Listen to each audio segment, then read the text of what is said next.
नमस्कार। स्वागत है आप सभी का गजब एकेडमी पर। सुपर टिट की क्लास में आप सभी का बहुत बहुत स्वागत है। मैं तो प्राइमरी पेपर 1 की क्लास आप सभी लोगों के बीच में आ चुकी है। जैसा कि आपको पता है कि सुपर टिट की वैकेंसी बहुत ही जल्द आने वाली है और सुपर टिट में 20 नंबर की जो है गणित आती है। तो ये 20 नंबर आपके कहाँ से क्लियर होंगे? अच्छे खासे क्वेश्चन आते हैं। तो 20 नंबर की गारंटी गजब एकेडमी आपकी लेती है। बस आपको करना ये है कि चैनल को सब्सक्राइब कर दीजिए और बेल आइकन को प्रेस कर दीजिए। इससे क्या होगा कि जैसे ही कोई नया वीडियो अपलोड होगा आपके पास नोटिफिकेशन पहुंच जाएगा। आज की क्लास में हम लोग जो है 10 क्वेश्चन देखने वाले हैं। आज की क्लास में जो है 10 महत्वपूर्ण क्वेश्चन, और ये जो 10 क्वेश्चन होंगे ये हर चैप्टर से यानी प्रत्येक चैप्टर से एक एक क्वेश्चन रखा गया है ताकि आपका रिवीजन अच्छे तरीके से होता रहे और साथ ही साथ आपको कंटेंट भी प्रोवाइड होता रहे कि ताकि आप ऐसा नहीं कि एक ही टाइप के सवाल, हर सेट में हर प्रकार का सवाल मिलेगा। जैसे नंबर सिस्टम का एक सवाल हमने उठा लिया तो नंबर सिस्टम का एक सवाल इस बार इकाई का अंक उठा लिया, तो अगली बार विभाज्यता के नियम का उठा लिया, फिर अगली बार कोई गुणनफल का उठा लिया, वर्गमूल का उठा लिया। इस टाइप के सवाल जो है आपको मिलते रहेंगे। तो बहुत ही गजब की क्लास होने वाली है। गजब की क्लास गजब एकेडमी पर ही संभव है और आप सभी का बहुत बहुत धन्यवाद जो आप सभी लोग जो है इतना प्यार और आशीर्वाद दे रहे हैं। सीटेट की क्लास भी चल रही है गजब एकेडमी पर प्राइमरी 1 to 5 के लिए। तो आपने अगर सीटेट का फॉर्म भरा है तो मैथ की गारंटी गजब एकेडमी की है। आप जो है गजब एकेडमी पर आ जाइए, चैनल को सब्सक्राइब कर लीजिए। उसके बाद देखिए आपकी तैयारी कैसे होती है। इसमें जो भी मैथ पढ़ाई जाएगी गजब एकेडमी पर, सीटेट हो या सुपर टेट हो, बिल्कुल बेसिक और सिंपल तरीके से, आप कह लीजिए बिल्कुल देसी तरीके से, जो ना तो रटने की जरूरत पड़ेगी और ना तो आपको ज्यादा बार बार पढ़ने की जरूरत पड़ेगी। बस एक बार आपको समझना होगा और ये दिमाग में आपको फिट हो जाएगा। तो चलते हैं अपने पहले क्वेश्चन की ओर। क्या है पहला क्वेश्चन? मजा आने वाला है आज के क्वेश्चन में। पहला क्वेश्चन लिखा है, देखिए इसको लिखते हैं 3 + 3 स्क्वायर + 3 क्यूब + ... +3 की पावर 8 का योगफल ज्ञात करना है। का योगफल ज्ञात करना है। अब इसमें ये देखिए ये कौन सी श्रेणी बन रही है। तो अगर हम इसमें देखें तो ये हमारी बन रही है गुणोत्तर श्रेणी। गुणोत्तर श्रेणी कैसे पहचानते हैं? जैसे आप ये समझिए, ये लिखा है 3 और ये लिखा है 9 और ये 3 तरह का 9 3 कितना लिखा है? 27। यही तो लिखा है, सीरीज आगे गई। गुणोत्तर श्रेणी का सार्व अनुपात अगर बराबर है सभी में तो वो श्रेणी कैसी होगी? गुणोत्तर श्रेणी कैसे देखते हैं देखिएगा, थोड़ा समझा देते हैं। जैसे आगे वाले पद में पीछे वाले पद का भाग करेंगे तो कितना आया? 3 तरह का 9। 3 तरह का 9, ये सार्व अनुपात इसको बोलते हैं। आर बराबर आ गया। अगर 27 में हम 9 से भाग करेंगे, 9 3 27, फिर भी 3 आ रहा है। यानी अनुपात जो है अगर सभी का बराबर आ रहा तो वो गुणोत्तर श्रेणी होती है। तो ये चीज समझ गए होंगे आप। समांतर श्रेणी में क्या होता है? उनमें अंतर बराबर होता है। समांतर श्रेणी में क्या होता है? अंतर बराबर होता है। और गुणोत्तर श्रेणी में क्या होता है? उनका अनुपात बराबर होता है, रेशियो बराबर होता है। तो चलिए देखते हैं, इनका अनुपात तो बराबर है, तो जब इनका अनुपात बराबर है तो हम लोग निकाल लेते हैं। तो पहला पद a बराबर कितना दिया है? 3 दिया है। अब r बराबर हम कैसे निकालेंगे? दूसरे पद में पहले पद का भाग करेंगे। तो दूसरा पद 3 स्क्वायर है, पहला पद 3 भाग करेंगे तो कितना आ जाएगा? ये 3 तरह का 9 कैंसिल कर देंगे तो r का मान कितना आ जाएगा? 3। पदों की संख्या कहां तक जाना है? n बराबर 8। n बराबर 8, देखिए पावर लगी है, इतना ए हो गया। अब आपको गुणोत्तर श्रेणी का फार्मूला लगा देना है। कौन सा सूत्र लगेगा? देखिए यहां लिखते हैं, ए ब्रैकेट में r की पावर n-1 बटे r-1। r-1, ये फार्मूला लगा देते हैं। अब देखिए मान रखते हैं, तो जब मान रखेंगे तो a का मान भैया कितना है, a का मान है 3 रख दिया, ब्रैकेट लगाया, r का मान कितना है, r का मान भी 3 है, पावर कितनी है 8 है, और माइनस में 1 बटे में क्या r-1 मतलब 3-1, क्योंकि r का मान कितना है 3 है। अब देखिए, अब जब इसको आगे हल करेंगे तो ये कितना आ जाएगा 3 और इंटू 3 की पावर 8, 3 की पावर 8 का मतलब क्या होता है, 3 की पावर 8 का मतलब देखते हैं इसमें आगे कैसे हल करते हैं। या एक काम और आप कर सकते हो, क्या 3 से ब्रैकेट खोल दो, तो आपको पता होगा कि गुणे में घातें जुड़ती हैं। तो इधर देखिए मैं आपको पहले समझा दूं, जैसे 3 से ब्रैकेट खोलेंगे तो ये 3 और ये 3 की पावर 8 है, तो इस पर कोई पावर नहीं तो 1 मानी जाती है, तो गुणे में घातें जुड़ती है तो 3 की पावर कितनी हो गई 9 हो गई, तो ये आगे गुणा होगा इसका, यही चीज हम आपको समझाना चाह रहे हैं। चलिए देखते हैं, तो ये हो जाएगा 3 की पावर 9 और माइनस का 3 क्योंकि 3 से ब्रैकेट ओपन किया है, और बटे में 3 में 1 जाएगा तो 2 बचा। अब देखिए यहां से हम हल करते हैं इसको, फिर कलर बदल लेते हैं, यहां से हल करते हैं 3 की पावर 9, 3 की पावर 9 का मतलब होता है 19,683, गुणा कर लीजिएगा 3 को 9 बार लिखकर 19,000, देखिए 19,683 आ जाएगा, 19,683 ये आ जाएगा जब 3 को 9 बार गुणा करके लिखेंगे, और माइनस का 3 और बटे में भैया कितना लिखा है 2। अब 19,683 में 3 माइनस करेंगे तो 19,680 आ जाएगा, और बटे में कितना है 2। अब 2 से भाग कर देते हैं, जब 2 से भाग करेंगे तो कितना 2 9 18, 2 8 16, और फिर कितना आ जाएगा, ये आ जाएगा आपका 2 चक्कू 8, ये यानी 9840, 9840 आपका ये फाइनल जवाब आ जाएगा। ऑप्शन नंबर ए बिल्कुल सही जवाब हो जाएगा। बहुत ही अच्छा क्वेश्चन है और very very most important question है ये। इसके बाद बढ़ते हैं अगले क्वेश्चन में, question number second. Question number second देखते हैं, बहुत अच्छा क्वेश्चन है। क्या कह रहा है, किसी पूर्णांक का वर्ग करने पर इकाई के स्थान पर कौन सी संख्या नहीं हो सकती। किसी पूर्णांक का वर्ग करने पर इकाई के स्थान पर कौन सी संख्या नहीं हो सकती। तो देखिए 1 से लेकर जो 10 तक संख्याएं हैं, अगर इनका हम वर्ग करेंगे तो इकाई के स्थान पर कौन सी संख्या नहीं आती है, ये हमको बताना है। चलिए देखिए करते हैं, जैसे 1 का वर्ग करेंगे तो 1 का वर्ग 1 आएगा, 2 का वर्ग करेंगे तो 4 आएगा, 3 का वर्ग करेंगे तो कितना आएगा 9 आएगा, 4 का वर्ग करेंगे तो 16 आएगा, 5 का वर्ग करेंगे तो 25 आएगा, 6 का वर्ग करेंगे तो 36 आएगा, और 7 का वर्ग करेंगे तो 49 आएगा। अब इधर देखिए 8 का वर्ग अगर कर देंगे तो 88 64 आ जाएगा, और अगर 9 का वर्ग कर रहे हैं तो 9 9 81 आ जाएगा, और 10 का वर्ग कर रहे हैं तो कितना आ जाएगा 100 आ जाएगा। देखिए 1 से लेकर 10 तक संख्याओं का वर्ग हमने कर दिया है। अब इकाई की जो स्थान है उसमें देखिए ऐसा कौन सा नंबर है जो नहीं आया है, ऐसा कौन सा नंबर है जो नहीं आया है। देखिए 1 4 9 6 5 9 4 1 0, कौन सा अंक है जो नहीं आया। तो इसमें एक अंक नहीं, काफी अंक हैं जो नहीं आए। जैसे देखिए आप 2 नहीं आया, 3 भी नहीं आया, और 7 भी नहीं आया, और 8 भी नहीं आया, और 8 भी नहीं आया। 1 से लेकर 10 तक की संख्याओं का हमने वर्ग किया, और 2, 3, 7 और 8 ये संख्याएं किसी भी नंबर के इकाई की तरफ आई नहीं।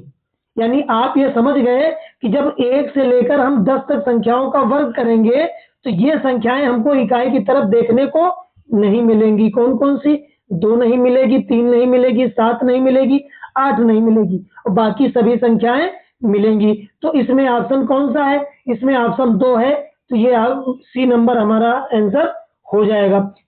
समझ में आ गया होगा क्वेश्चन, अच्छा क्वेश्चन था। उसके बाद क्वेश्चन नंबर 3 देखते हैं।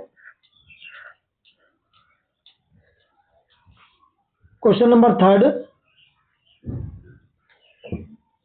दो संख्याओं का योगफल तथा गुणनफल क्रमशः 11 और 18 है, तब इन संख्याओं के व्युत्क्रमों का योगफल बताना है। तो दो संख्याओं का योगफल कितना दिया है और गुणनफल कितना दिया है देख लेते हैं। हमने मान लिया दो संख्याएं हमारे पास a और b है, इनका योगफल कितना दिया है, इनका योगफल दिया है 11 और गुणनफल दिया है 18। तो इन दोनों संख्याओं का गुणनफल कितना दिया है, 18 दिया है। अब क्वेश्चन ने कहा है तब इन संख्याओं के व्युत्क्रमों का योग बताइए। तो एक संख्या a है और दूसरी संख्या b है, ये दोनों संख्याएं हैं, इन दोनों के व्युत्क्रम। तो a का व्युत्क्रम क्या होगा, a का जब हम व्युत्क्रम करेंगे तो 1/a होगा, और जब b का व्युत्क्रम करेंगे, व्युत्क्रम मतलब उल्टा, तो 1/b होगा। तो क्वेश्चन ने कहा इनका योगफल कितना होगा, योगफल लगा दिया। अब लघुत्तम यानी एलसीएम ले लिया, तो ऊपर गुणा करेंगे तो आ जाएगा a प्लस बी, और नीचे ए बी लघुत्तम हो गया। a प्लस बी का मान भैया कितना दिया है 11, और ए बी का मान कितना दिया है 18। तो यही व्युत्क्रमों का योगफल पूछ रहा है, तो हमारा जवाब हो जाएगा 11/18, बिल्कुल सही जवाब हो जाएगा। उम्मीद है कि सवाल समझ में आ गया होगा, अच्छा क्वेश्चन है। उसके बाद ये 11/18 ऑप्शन नंबर डी सही होगा। क्वेश्चन नंबर 4 देखते हैं क्या है। अब क्वेश्चन नंबर 4 को देखते हैं, इसको लगाने के कई तरीके हैं, लेकिन हम कहेंगे इसको ऑप्शन से लगाओ, क्योंकि ऑप्शन में टिक करना है आपको, तो ऐसे लंबा पड़ेगा, समय ज्यादा लगेगा। क्वेश्चन क्या कह रहा है, 2 अंकों वाली किसी संख्या के दोनों अंकों का योग 7 है। तो देखिए 5 2 7 5 2 7 4 3 7 4 3 7, यानी जितने ऑप्शन दिए हैं सब में 2 अंकों का योग कितना है, 7 है। पहला रूल तो फॉलो हो गया। आगे चलिए, वो सब में फॉलो हो रहा है। आगे, यदि संख्या में 27 जोड़ दिया जाए तो अंकों का क्रम उलट जाता है। कहने का मतलब ये है कि अगर हमने ये संख्या उठाई 25, तो इसमें अगर हम 27 जोड़ देंगे तो इसका क्रम पलट जाएगा। 25 में 27 जोड़ेंगे तो 7 5 12 के 2, और 2 2 4 1 5, कितना हो गया 52 हो गया। तो पहला ही ऑप्शन सही है। उसने कहा है कि ये जो ऑप्शन दिए हैं इनमें अगर 27 जोड़ने पर इस संख्या का क्रम बदल जाता है, उलट जाता है, यानी 25 है तो कितना हो गया 52, 5 आगे आ गया और 2 पीछे हो गया। अगर देखो इसको चेक करते हैं, इसमें अगर 27 हम जोड़ते हैं तो ये 7 2 9, तो ये तो होगा ही नहीं बिल्कुल, क्योंकि इसको 52 पलट कर क्या आना चाहिए 25 आना चाहिए, तो ये नहीं होगा। अब इसमें अगर जोड़ेंगे, इसमें 27 जोड़ोगे तो 7 4 11, तो इसको 43 होना चाहिए पलटने के बाद। एक कहां से आ गया, ये तो हो ही नहीं सकता। 43 ए भी, 33 34 ए भी, तो हमारा ऑप्शन नंबर ए बिल्कुल सही हो जाएगा। अब देखिए ऑप्शन से जब हमने लगाया तो बिल्कुल आराम से लग गया। तो ये सवाल ऑप्शन से बहुत आसानी से लगाए जा सकते हैं। उसके बाद क्वेश्चन नंबर नेक्स्ट देखते हैं।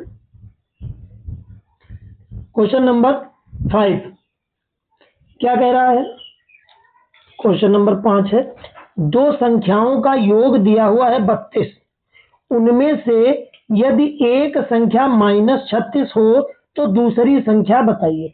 अब अगर हम मान लें कि माना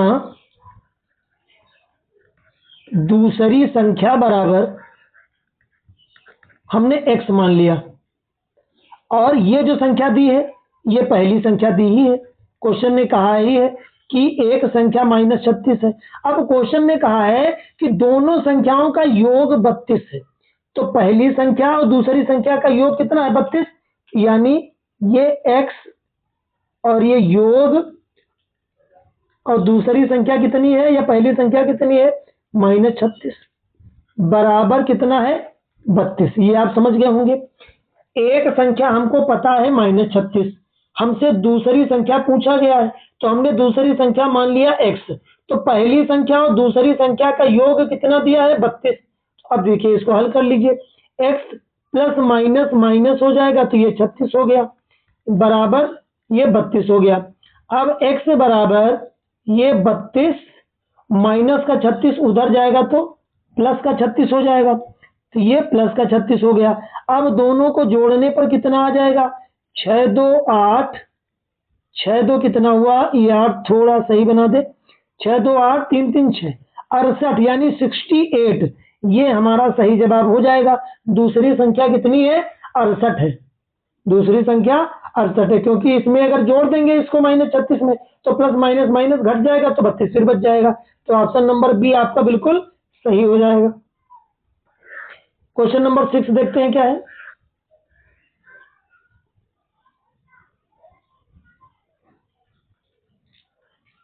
एक से 100 तक की संख्याओं में अंक जीरो कितनी बार आता है, तो देख लेते हैं जीरो किसमें किसमें आता है। जीरो की शुरुआत कहां से होगी, एक तो 10 में होगा, 20 में होगा, 30 में होगा, 40 में होगा जीरो, 50 में जीरो मिलेगा, 60 में जीरो मिलेगा, 70 में जीरो मिलेगा, 80 में जीरो मिलेगा, 90 में जीरो मिलेगा और 100 में जीरो मिलेगा।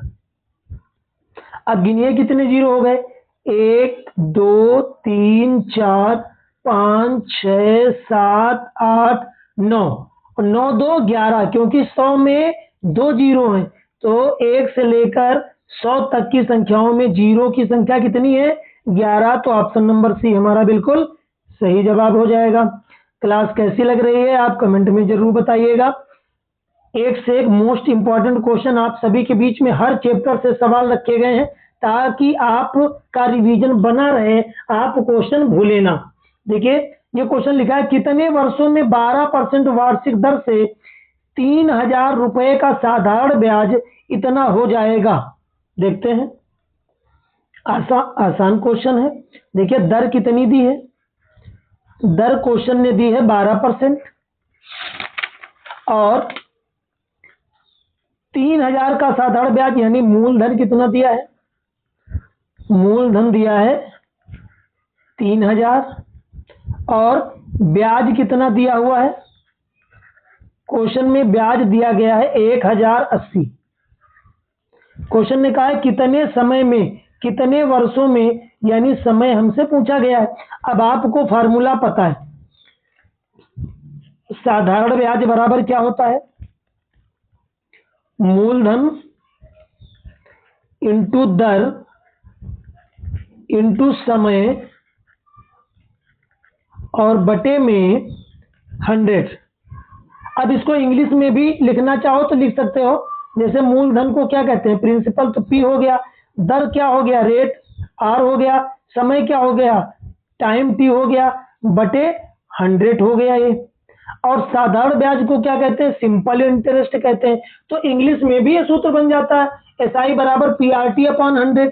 तो अब आप मान रख दीजिए, देखिए कैसे रखते हैं। साधारण ब्याज का मान कितना दिया है, 1080, तो ब्याज दिया है 1080 बराबर मूलधन है 3000 और दर दी है 12% की, समय हमको पता नहीं वो निकालना है तो टी ही रहेगा, बटे में कितना आ गया 100। अब इसको कैंसिल करते हैं, 2 जीरो से ये 2 जीरो कट गए और 1 जीरो से भैया ये कट गया। अब देखिए 3 से 108 को काट दें या 12 से काट दें तो 12 नवैया कितना होता है, 12 नवैया होता है 108 और 3 से 9 को काट दिया, 3 तरह का 9, तो भैया टी बराबर 3 वर्ष आ गया, टी बराबर 3 वर्ष का समय आ गया। ऑप्शन नंबर ए हमारा बिल्कुल सही जवाब हो जाएगा। इसके बाद क्वेश्चन नंबर नेक्स्ट देखते हैं क्या है।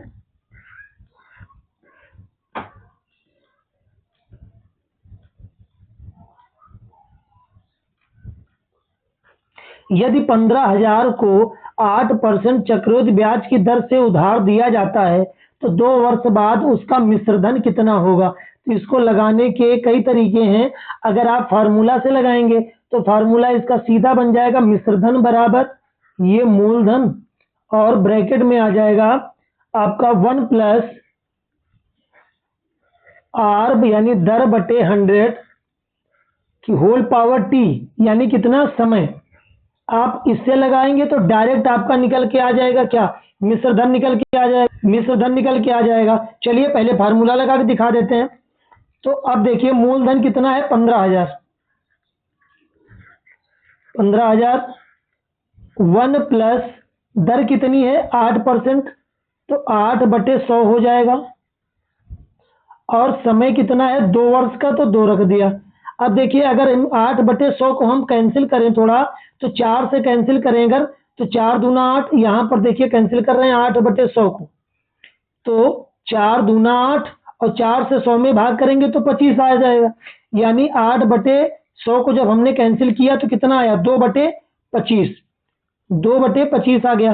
अब देखिए इसको हल करते हैं। यहाँ ये 15,000 है, यहाँ पर एक जीरो होगा, ये 15,000 और ये ब्रैकेट में आ जाएगा 1 प्लस 2/25 की होल पावर 2, तो ये आपका आ जाएगा, यहां से लिख रहे हैं 15,000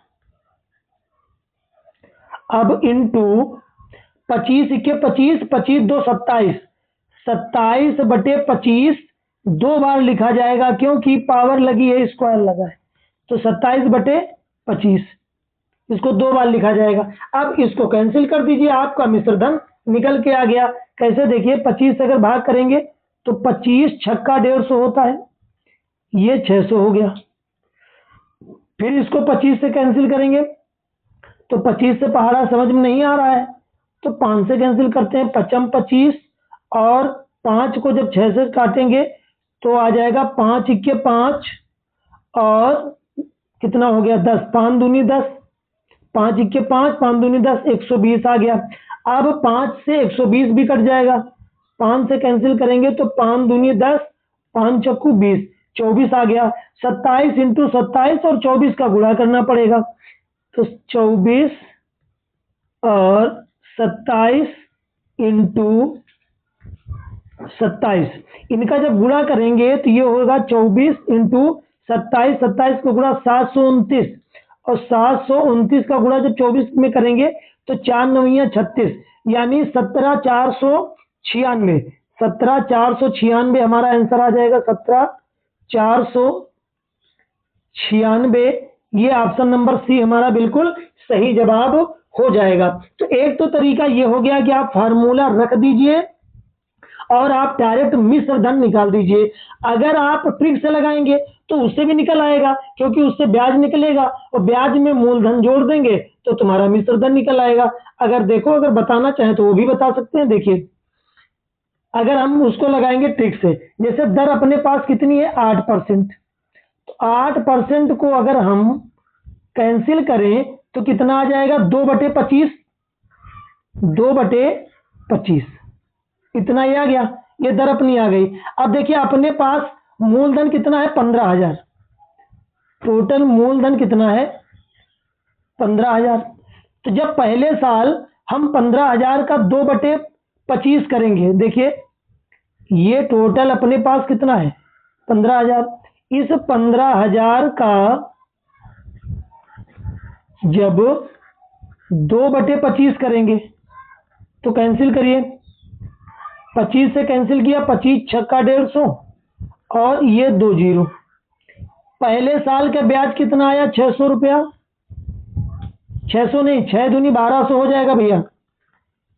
ये देखिए 600 हो गया कैंसिल करने के बाद, 6 दूनी 1200, तो पहले साल ये ब्याज साधारण ब्याज चक्रवृद्धि ब्याज पहले साल का बराबर होता है, ये भी 1200 हो गया। अब फिर 1200 का हम निकालेंगे क्या 2/25। अब इसका जब हम 1200 का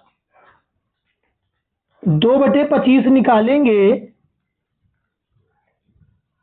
2/25 तो कैंसिल करते हैं।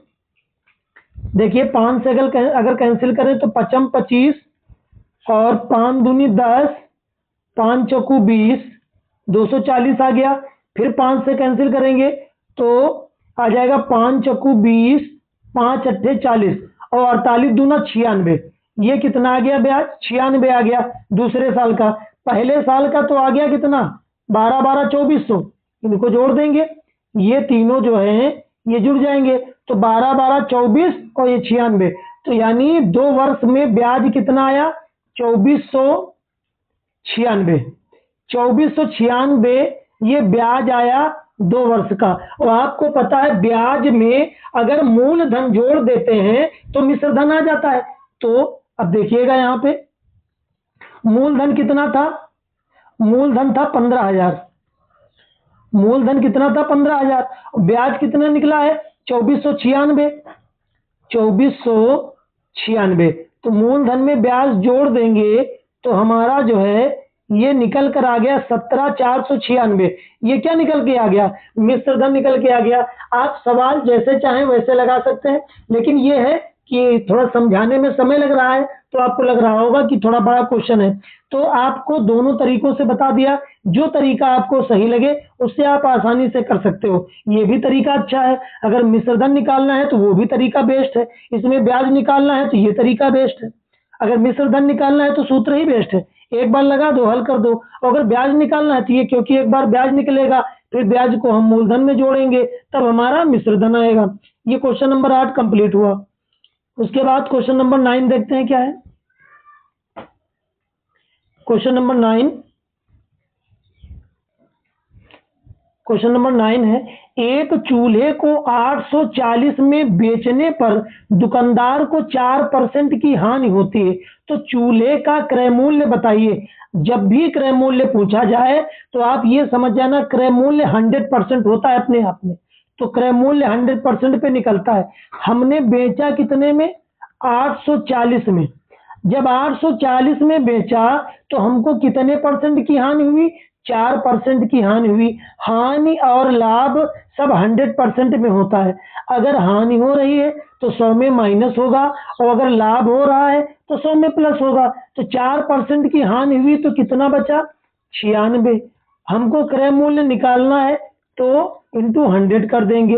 अब इसको कैंसिल कर दो आराम से। 12 अट्ठे कितना होता है? 96 और 12 सत्ते कितना होता है? 84।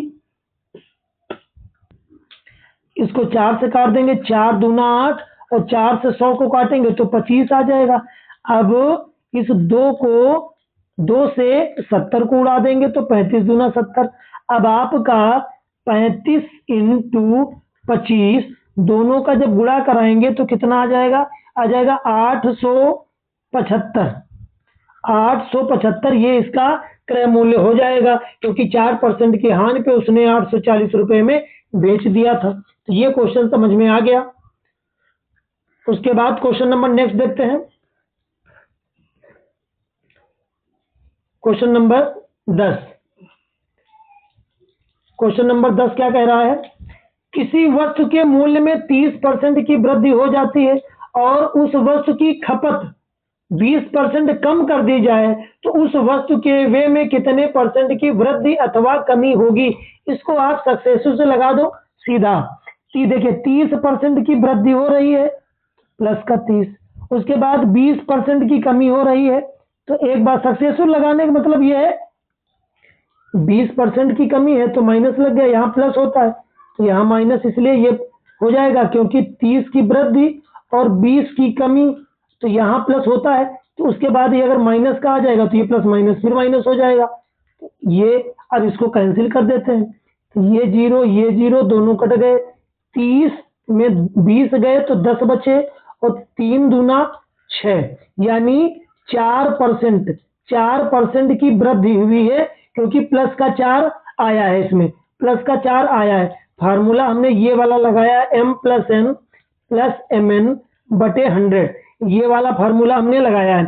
क्यों? अगर 30% की वृद्धि हो रही तो प्लस का 30, 20% कमी हो रही है तो माइनस लगाएंगे, प्लस माइनस माइनस हो जाएगा। अब यहाँ प्लस लगाएंगे तो 20% जब कमी रखेंगे तो प्लस माइनस फिर माइनस हो जाएगा। तो ये 10 सवाल थे। अच्छे क्वेश्चन थे और हर चैप्टर से एक एक क्वेश्चन आपको देखने को मिला। लेकिन हमें पता तभी चलेगा जब आप कमेंट में बताएंगे कि क्लास कैसी लगी। तो आप जो है क्लास को पूरा देखा करिए और उसके बाद साथ साथ अगर आप हल कर रहे हैं, लगा रहे हैं, तो आपकी प्रैक्टिस बहुत अच्छी हो जाएगी। क्योंकि जैसे जैसे क्लास बढ़ रही है वैसे वैसे क्वेश्चनों का लेवल भी बढ़ता जा रहा है। तो आप जो है एक बार आपसे फिर विनम्र निवेदन है और रिक्वेस्ट भी है कि अगर आप चैनल पर पहली बार आए हैं तो चैनल को आप सब्सक्राइब कर लीजिए और बेल आइकन को प्रेस कर दीजिए। और क्लास को अगर आपने जरा सी भी देखी है और जरा सी भी क्लास अच्छी लगी है तो आप एक कमेंट करके बताइएगा जरूर कि क्लास कैसी लगी है। तो मिलते हैं किसी नेक्स्ट क्लास में, तब तक के लिए खुश रहिए, मस्त रहिए, नमस्कार।